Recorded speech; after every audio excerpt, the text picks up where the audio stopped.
we're going to be covering some more advanced knife skills, but we're going to do things like mincing, dicing, a couple different things, avocados, onions, tomatoes, and we're going to learn how to make some really delicious guac tonight. And by virtue of learning how to do that, you also already know how to make really great salsa. What we will be doing today, as I mentioned earlier, we're going to be making some guac. We're going to, if you don't like avocados, there are some strange people out there like that. You can just use extra tomatoes instead of the avocados. I still suggest that you cut up an avocado along with us so you learn how. It's a really great skill to have. Avocados are one of those foods that people do frequently hurt themselves cutting. And so a big reason why we focus on knife skills somewhat frequently here is knife skills keep you safe. And safety is a really big part of speed, actually. The safer you are in the kitchen, actually, the faster you move through things. Plus, you'd never have downtime from having cut yourself and having to run to the emergency room or urgent care. So that's what we're doing today. Guac. You'll know how to make salsa by the time you learn how to make guac. We're going to learn how to mince things. We're going to learn to rock chop. We're going to learn how to dice a few different things. And then at the end, you're going to be able to eat the fruits of your labor. So we're actually going to start with our cilantro. We're going to dice that up first. The order of the ingredients we have going on here is what allows us to prep the guac in the easiest order possible. Another thing I love doing, I've got going on in the background here, and I recommend you do at home when you're prepping food, is line up your ingredients in the order you're going to use them. So that it's one less thing you have to think about when you're cooking. If you line it all up at the beginning, you go, okay, thing on the farthest left, that's what I start with. Then the next thing, next thing, next thing, next thing. Let's go along. Often if you've done that, you'll actually remember most of the measurements from the recipe without thinking about it, just because you've removed that mental load from yourself. So we're going to start with cilantro. So the recipe we're using calls for about 1/4 cup. Just eyeball it. If you like cilantro, throw a lot in. If you don't like it so much, don't throw so much. And you'll notice that I hone my knives every time I take it off the knife block. And that's something I recommend you do as well, because when you hone a knife, you're not sharpening it. You're realigning the edges of the knife to stay sharp longer. So if this is your knife, right, and up here is the blade, and it's a microscopic view here of your knife. This is the edge of the blade, the big flat side. When your knife is sharp, it looks like this. When you use it for a while, it starts looking a little bit like this, because the edge of every knife, even a non-serrated knife, it's actually slightly serrated, just how the molecules are lined up. So the more you use the knife, the more the teeth kind of misalign and it doesn't cut quite as efficiently. When we hone it, we line those teeth back up. Now, it's not perfect every time. Maybe it got to here and we get it up to there. It's a lot better than down here. When we sharpen a knife, we're trimming the top off. We're actually removing material. And that's the difference between honing and sharpening. Honing will allow you to go longer before sharpening. Sharpening is sharpening. Your knife should be really sharp when you're done. Honing doesn't remove material, sharpening does. So those are the big differences. I'm going to give you a super quick breakdown. Here's your chef's knife. You want to hold chef's knives in something called a pinch grip. So what you do is you put your index finger up here in front of what's called the bolster, and then your thumb is on the other side of that. So you'll see I'm pinching the knife between my thumb and my index finger. The rest of your fingers roll onto the back of the handle. Most of the control here is coming from these two fingers. What this does is it gives you control over left and right of the knife. If you just hold your knife back here, you don't have much control. Your knife might slip and tilt a little. You might be cutting through something and that thing's really firm and it takes control of your knife, and then the knife goes in a direction you don't want. So instead, you want a pinch grip. This is like the number one thing I see people doing incorrectly with knives is they don't use a pinch grip. Number two thing is the thing I'm going to show you in a second. It's called the claw grip. Another benefit of the pinch grip is you can climb up on your knife. So if you have to cut something really small, you really need a lot of control, you can get right up there if you really need to use the tip of your knife. You don't usually have to climb up this high on a chef's knife, or if you're using a smaller knife, or if you want to climb up to like there, that happens every once in a while.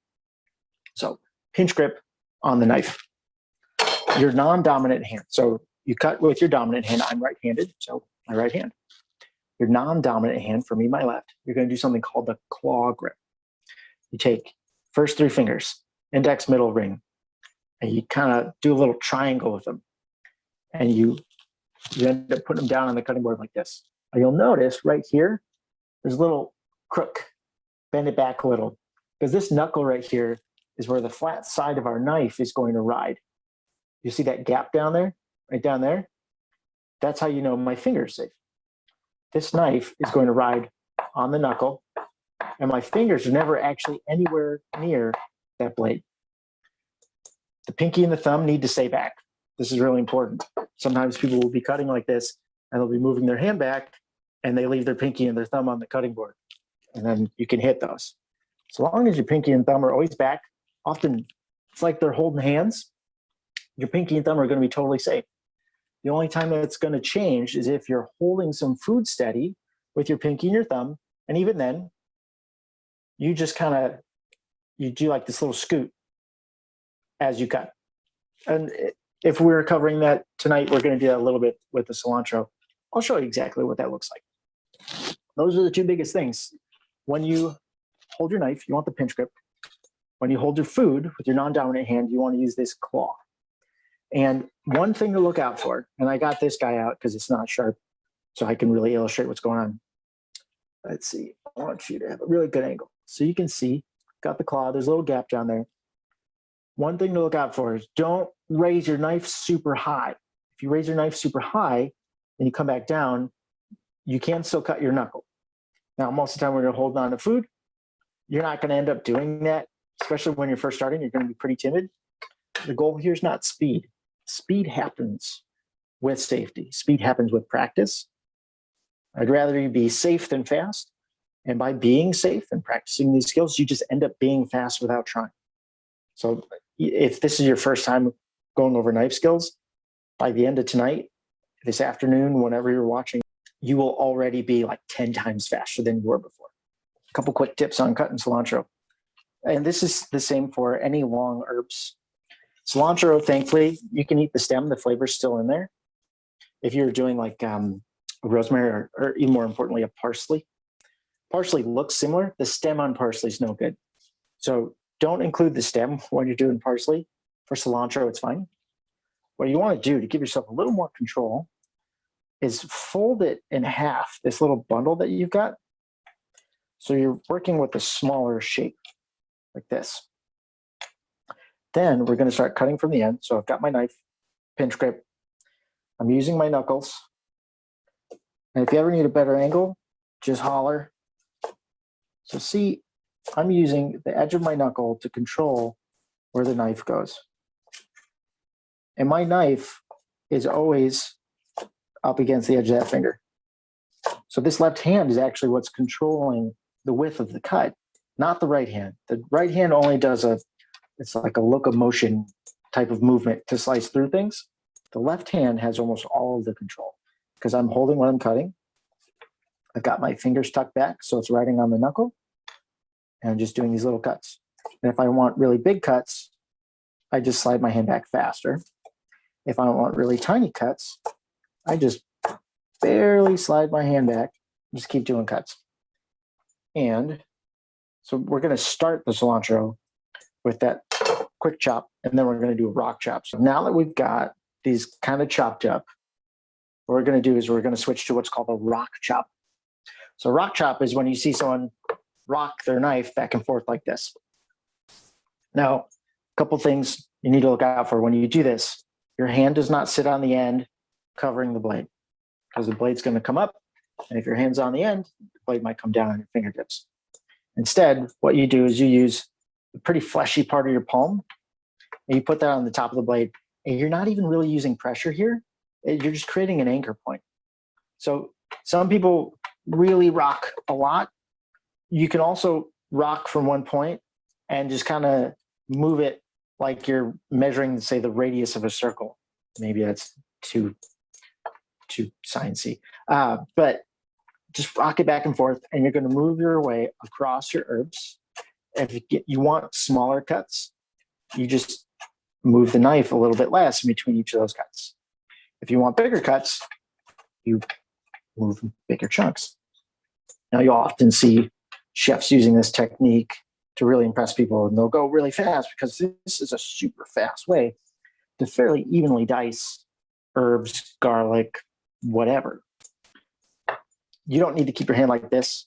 Just make sure your fingers are up and that you're using the fleshy part of your hand. And then you can go through. And so you'll see here, maybe I'll turn this, see the difference. So I stop my knife here. That's why there's a bigger pile here. Instead of just going and going and going until things fall off the cutting board, just start on the other side and start chopping.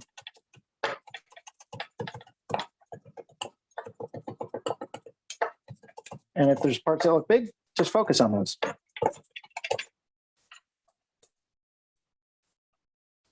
that's a rock chop, you'll use that all over the place. And just make sure you keep your fingers up when you're supporting the tip of the blade, and that will keep you from accidentally cutting your fingertips. So I'm going to scoop the cilantro and throw it into my mixing bowl. Throw it in there. If you do not have one, I highly recommend picking up a bench scraper. A bunch of different styles. Just as you just saw, it makes it really easy to transport ingredients from one place to another. Sometimes people use their knives. That's not a good idea for a couple reasons. One, how good of a chance do you think there is that you might someday use too much pressure or line up your hand wrong and cut your hand because you brought it up to the edge of the blade? Entirely possible. We try to avoid just creating situations like that in the first place. The other is, if you use your knife to scrape stuff on the cutting board, you're dulling it faster. And if you're dulling it faster, what you're doing is you're actually making it more dangerous, because the safest knife in the kitchen is the sharpest knife you feel comfortable holding. Because when it's a sharp knife, you cut with finesse. When it's a dull knife, you cut with strength. When you're cutting with strength, you lose control and things slice through and they pop out on the other side, either hitting yourself or someone else. And that's how injuries happen. So sharp knife is really key. And if you use the knife to scrape things on the cutting board, you dull it faster. If you're in the middle of cutting and you need to move ingredients quickly, say you're chopping, right? And there's a pile here, it's getting in the way, you want to move it over. Flip the knife over and use the back, use the spine to slide it across. And then you're not dulling the blade. So cilantro's done. We're going to move on to the jalapeno. I'm going to chop the stem off. We're going to remove the seeds and the white core from this. And then we're going to dice this in a slightly different way than we did for the cilantro. So one thing you can do to make it a little bit easier to remove the seeds and jalapenos, and it doesn't always work perfectly, but it never hurts, is you just roll it on the cutting board and you'll hear some cracking. Also be really careful. There's a lot of oils in peppers, jalapenos in this case, that will get on your hands. Do not touch your face after cutting this. Make sure you've washed your hands really good before any personal facial hygiene. So roll that on the cutting board, give it a couple firm taps. We're just trying to loosen things up on the inside. We're going to cut the tip off. So let's see. Got my trim bowl here. It's also super useful when you're prepping food. Oh. And then I'm just going to chop this in half. So you'll see this is rolling a lot. One thing that we typically look for in cooking, especially when we're slicing, is we're looking for the best flat side, because we want this to be stable when we're cutting it so it doesn't roll on us and then crazy things happen with our knife. So on here, this is a pretty stable flat side. If I was trying to cut up here, I might get a more symmetrical cut, but it's so unwieldy and wobbly, it's actually so much more dangerous. It's not worth the symmetrical cut. Instead, I'm going to take this guy, line it up again, using my knuckle to line up where it goes. I'm going to slice through. And you'll see there's 2 seeds left in that guy. There's a couple at the very bottom of this one. So the rolling did a pretty good job on this one. If you are finding that not everything came out, and if you want an easy way to remove the white stuff, you can use a big spoon and just start at the tip and scrape towards the wider end. And you're just going to scrape out what's in there. You don't need to be perfect. The white stuff doesn't really affect the recipe all that much. It's more of a presentation thing.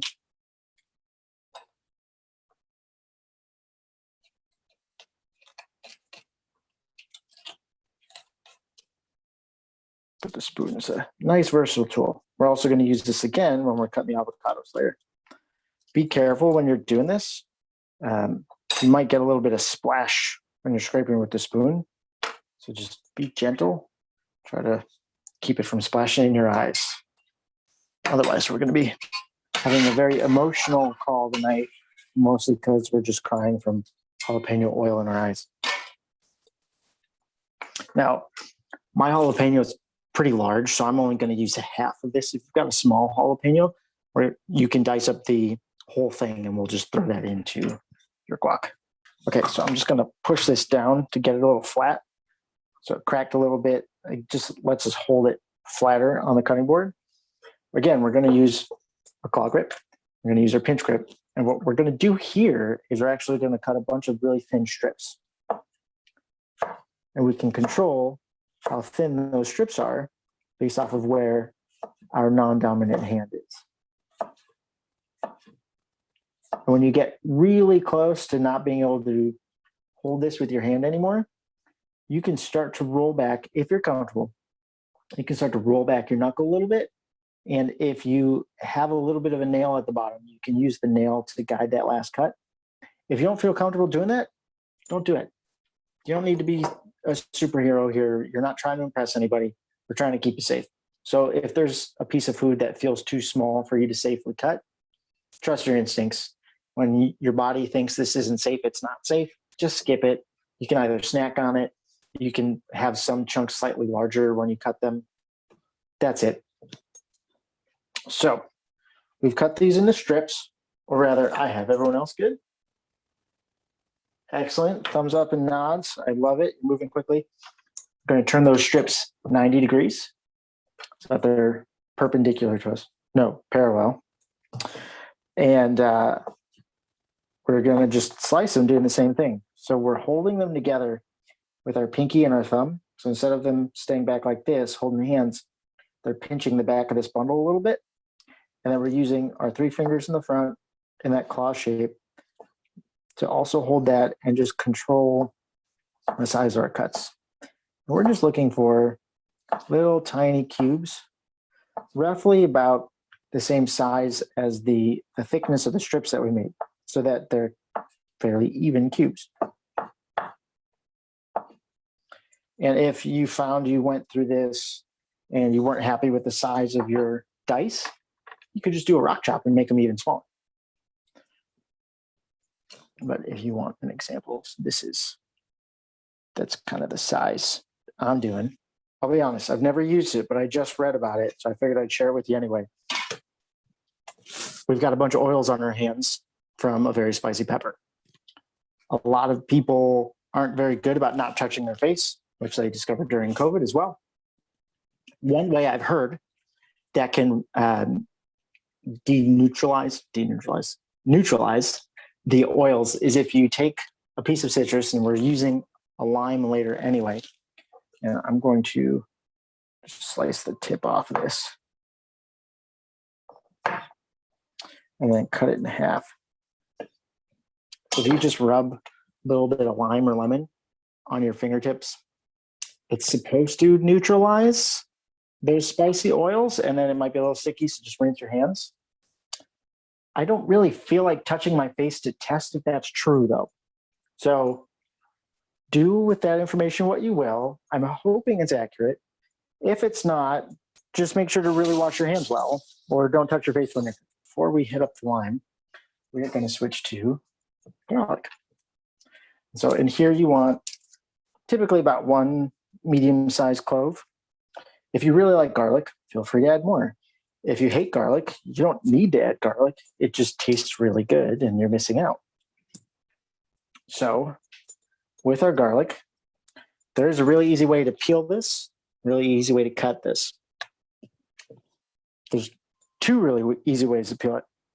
One is we use our knife, we use the flat side of our knife. We make sure that the handle and the bolster is hanging over the edge of the cutting board so that the handle doesn't get in the way of the cutting board. We don't want it like this where there's a gap. You want it to be hanging off the edge. And what you do is you line up the garlic clove underneath the blade, flat side, probably tilt the sharp side a little bit down and away from you. And then you hit the top of the blade and it crushes the clove of garlic and splits the skin. So it's easy to peel the skin off. If you feel really uncomfortable doing that, you can do the same thing and you just use basically anything flat. You could use a glass, like a drinking water glass. You could use a bench scraper and hit it. You could use, a stainless steel bowl that has a flat side and just push down. And what you've got is you've cracked your garlic a little bit. Now, if you need a whole garlic for appearance, this isn't ideal, but you basically never need that. So instead, we just crack it so that the skin breaks a little. And if you're already planning to dice this up a lot, you can use more force. The more force you use, the more this breaks. And the more it breaks, the smaller bits there are without you having to do extra cutting. Just saves you time. So once the skin is off of there, we need to trim the root off. And then we just trim this little nub off the top. So again, you're going to see this every single time I cut stuff. Pinch grip, claw grip. Cut those little bits off, toss those in our trim bowl. And then we're just going to cut thin strips here. And the thinness here is entirely determined by my left hand, where I'm controlling the thickness of the cut.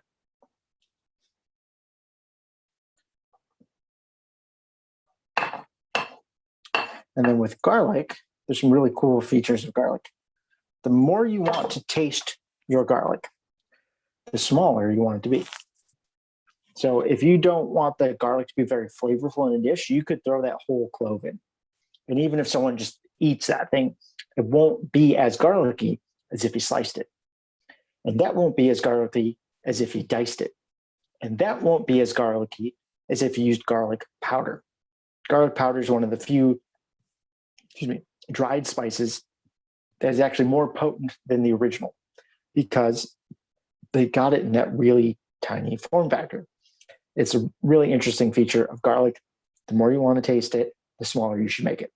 So here, I love garlic. I'm going to dice this up really nicely, or rather mince it. I'm going to use the rock chop. So we did the slices. Now I'm going to do some mincing. Okay. So after the garlic, we are going to start dicing our onions. So I'm going to cut, this is the stem end. So I'm just cutting a little bit off of here. You can cut more off of that. It doesn't really hurt anything. But on the root end, you can see all those little roots. I'm cutting off some, but not much, like not more than 1/4 of an inch, because we want to hold this together still. And then you'll want to keep track of which is the root end. You should be able to tell when you look at it. That's the root. That's the stem. Another reason we don't cut the root and we hold it intact, the root is where the greatest density of chemicals are that cause you to cry when you're cutting onions. So there's 3 things that cause you to cry when you're cutting onions. One is you cut into the root, which has the greatest density of whatever the chemical is that makes you cry. I can't remember offhand. The second is you're using a dull knife. So instead of cutting the onion, you're crushing the onion. And when you crush it, you release more of those chemicals. And the third is that you're using an old onion. Fresh onions aren't as likely to make you cry. Now, I forgot to buy extra onions. So this is an onion that's been sitting in my cupboard for at least a week. So I will probably cry because this is an older onion. But having a sharp knife and not cutting through the root will reduce that. Another thing you can do, breathe in through your mouth, out through your nose. It doesn't solve the problem, but it makes it better. So that as the chemicals are wafting up to your face, you're pulling them in through your mouth, not your nose, because if you breathe in through your nose, it creates momentum. That air keeps rising up and then hits you in the eyes, and then out through the nose, and it keeps the circulation here rather than pulling it up to your eyes.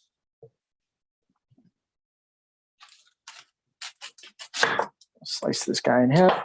Let's put this other half aside. We're only using, 2 tablespoons of onion. So you're going to have extra if you want to use it something else. Peel off the outermost solid layer. So not just the skin layer like this, but get usually at least one solid layer, because while it doesn't look like it's different from everything else, those tend to be more skin-ish, and they are not, like, if you have to cook down your onion, those really aren't ever going to cook down. So we've got our onion. We've made a flat side down here, so it's super stable. It's really safe to cut. We're going to start doing those horizontal cuts. And like with crushing the garlic, we want our cutting board right on the edge of our counter, so you can see my hands sliding right up and down, because we want to be able to get the knife over here so that the handle's hanging off, because then we have more options for cutting. So fingers on top, no thumb in the back, no pinkies on the side, everything on top. Come in here and just do a light cut. And it's okay if you have to rock it back and forth a little bit. Try not to push down too hard. The harder you push down, the harder it is for the knife to go through, but it's a balancing act. And then I'm going to do one more here. And notice I'm not going any further than this. It's like right there is the farthest I go. I'm leaving a good chunk of the root end intact, so it holds everything together. Slide your knife out. Remember, we're cutting at an angle, so that if something goes wrong, it cuts into the cutting board, not into you. And you can probably even see, if I can pull this apart, you can see how much of an angle I actually put on this one. I exaggerated a bit, but I don't care. The food's going to taste good, and it's really safe. So we've done that. Next, we're going to turn the onion again, the root sides away from us. We're going to use our claw grip and our pinch grip, and we're using much more the tip of the knife.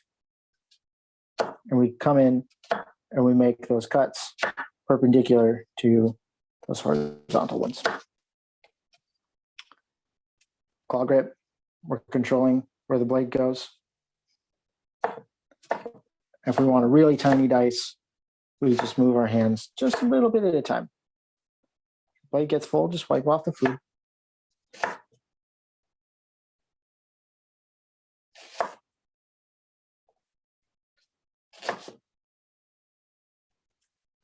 If you are not totally happy with the size of your dice, so most of my dice is pretty good, there's some bigger chunks at the end, you can do a little bit of that rock chop and just focus on whatever looks a little big. If you really love onions, you can add those onions, or rather you can add as much as you like. I'm only going to add a couple of little handfuls. Now I'm telling you the measurement of 2 tablespoons, but I'm not using tablespoons. I'm using, like you can hear my Midwest upbringing, not using a tablespoon, because the less we use measuring implements, the less we take out extra tools, the more we end up enjoying cooking. Here's what my bowl looks like right now. Maybe I'll add a little bit more on it, sure. And then the rest of this, it's not a waste. I just have a spare bowl I'm going to throw it into so I can use it for something else later. Oh, we're just going to add a little bit of cumin. So I believe the recipe says half a teaspoon. Just eyeball it, just like what we were talking about. If you really like cumin, add a bunch. If you don't, add a little bit. And now we're going to switch to cutting one of our avocados.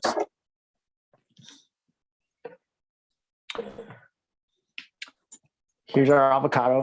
You can tell they're ripe when you give it a little squeeze, kind of firm, and it just gives a little bit, not a whole lot. And this one is even still a little bit firm. So I have some backup avocados in the fridge in case this one doesn't turn out well. But watch me cut the whole avocado first before you dig in, because this is one of the foods that people frequently cut themselves while trying to prepare. So I want to show you exactly how to do this. It's the easiest way. It's also the safest way. So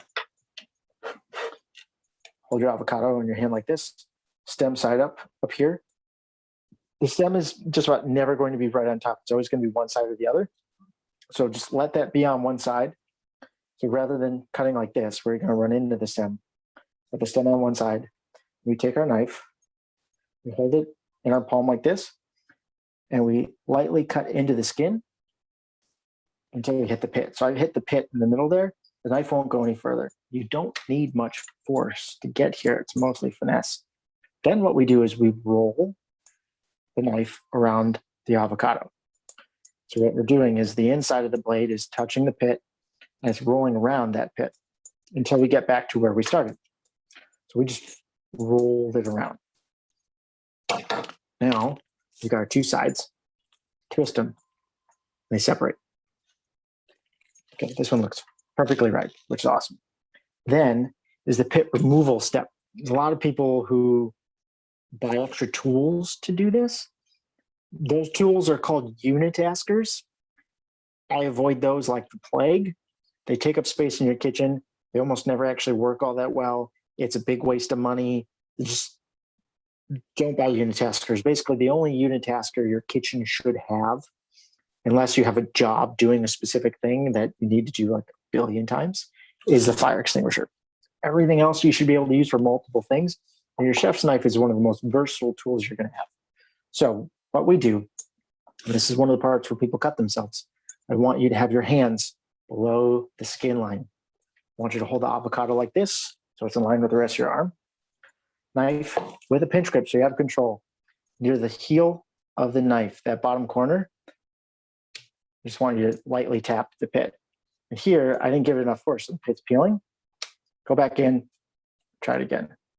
Now, this one's pretty, there we go. This one was very sticky. It's usually easier than that. That's how we remove the pit. You get the blade into the pit. You don't need much force. Your fingers are not on top where the knife might hit them. They're underneath, cradling this on top. You lightly hit it. We're not using the edge of the blade because you have less control up there. We're using the heel, which is right by your hand where you have a lot of control with that pinch grip. Then, to remove the pit, it's another one where people get weird. They try to grab it and pull it off. They try to hit it off. Sometimes if it's really sticky, you can hold it on the edge of a bowl and kind of pinch and pull it away. Often what you can do is it's more of a squeeze. So we're not going to push the pit down. If we push, our body's natural reaction when something releases is to pull back. And if we pull back right next to the blade, we might catch your finger. So instead, what you do is you're doing more of a squeezing motion. So your fingers aren't moving down at all. They're just squeezing. So we squeeze the pit and it pops right off. So this is the second part where people often cut themselves when it comes to avocados. They learn that you can slice up the inside before you peel it out. When they get so excited, they take their really sharp chef's knife and they slice the inside. And the skin of this avocado is not all that thick. We already sliced through it once. We know our knife can get through it. The knife cuts through and it slices into their hand that's holding this beautiful avocado. Not only have they cut their hands, they've ruined their avocado. It's covered in blood. So you want to use a really dull table knife, something that's not sharp. You can even use a butter knife. You could use it's a little tougher because it's curved, but you could use the handle of your spoon if it's thin. You just need something thin that's not sharp. What we're going to do, we just slice in. Probably better if I show you. And create long vertical lines. And then we turn it, we cut it again. And you can see how if I had a sharp knife right now, if it popped through that skin, I'd be in trouble. So that's how we cut. Nice little grid pattern here. Then you use the same spoon we use for slicing, or rather scraping jalapeños. You slide it in between the flesh and the skin, and you just slide it around the outside and slowly scoop out the dice.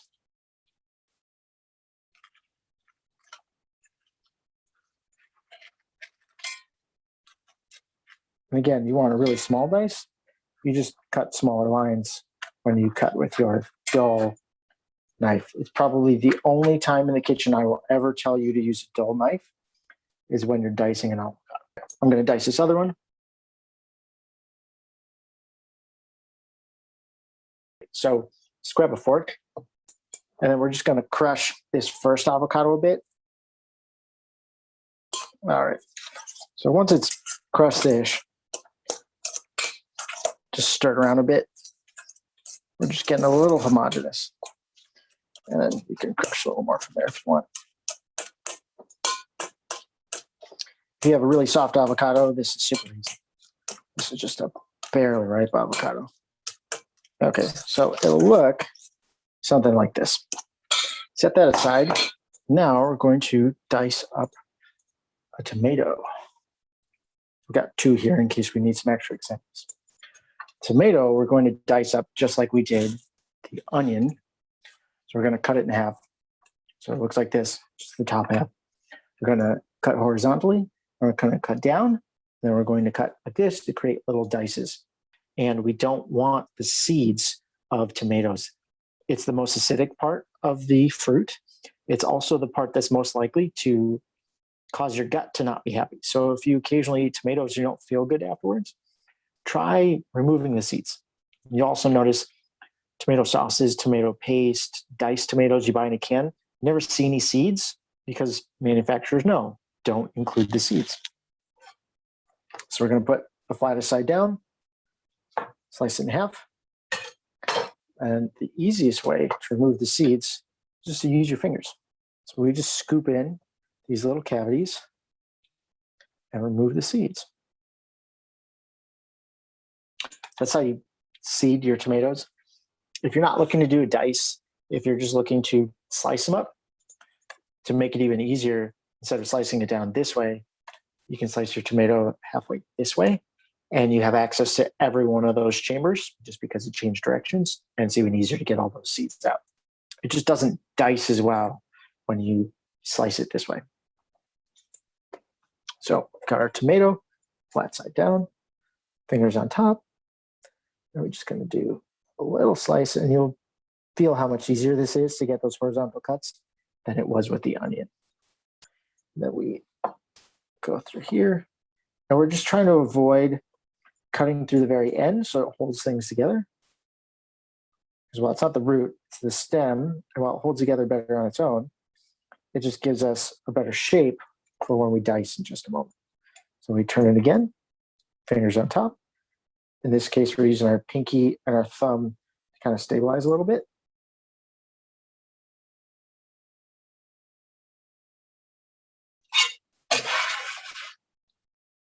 I'm going to do the same thing with my other half. Fingers on top, horizontal slices. And again, especially when you're getting to this far side when you're cutting, if you don't feel like you can safely cut that last bit without losing control of what you're doing, just don't. It's better to have slightly irregular sizes than it is to have slightly irregular fingers.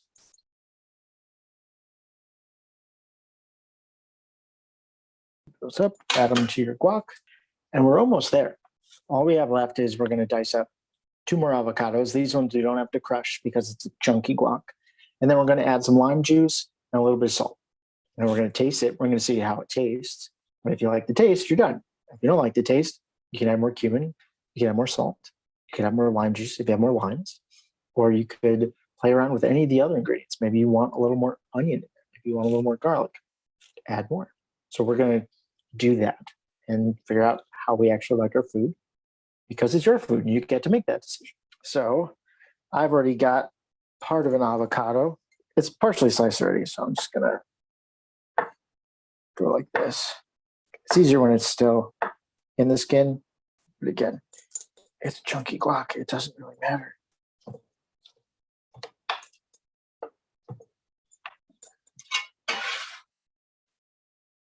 So, final steps. Limes and some salt. And if you've got a citrus squeezer, I recommend using that whenever you've got citrus, just because you get so so much more out of what you're cutting or what you're juicing. If not, though, just squeeze with your hands. Give it a really good squeeze. Get the most out of it that you can. These things are fairly cheap. Pop in your lime.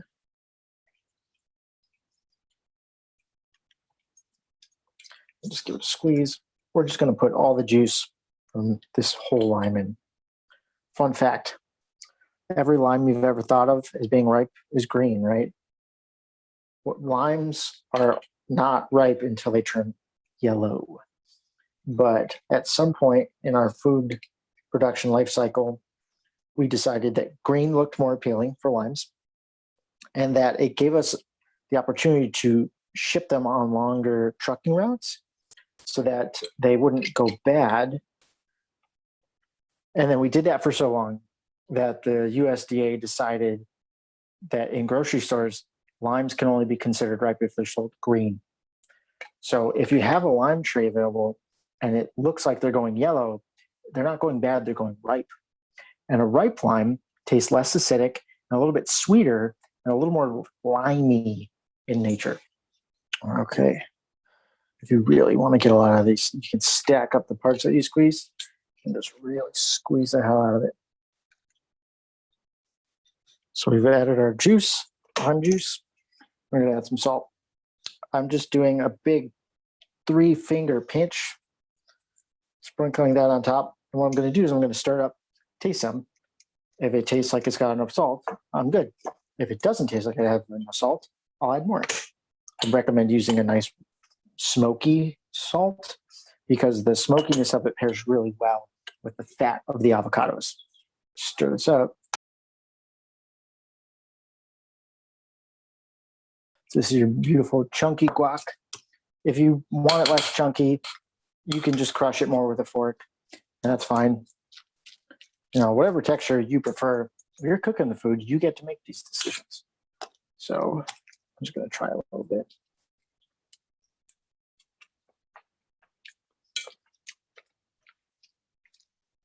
It's pretty good already.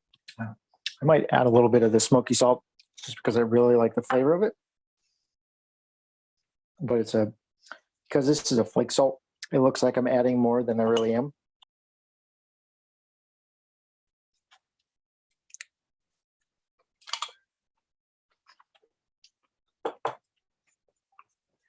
Yep, that's pretty good. Okay, that's how you make chunky guac. That's level 2 knife skills. We went through level 1 super fast. We just breezed right through it. Breezed right through it, bros. We went right through it real quickly at the beginning.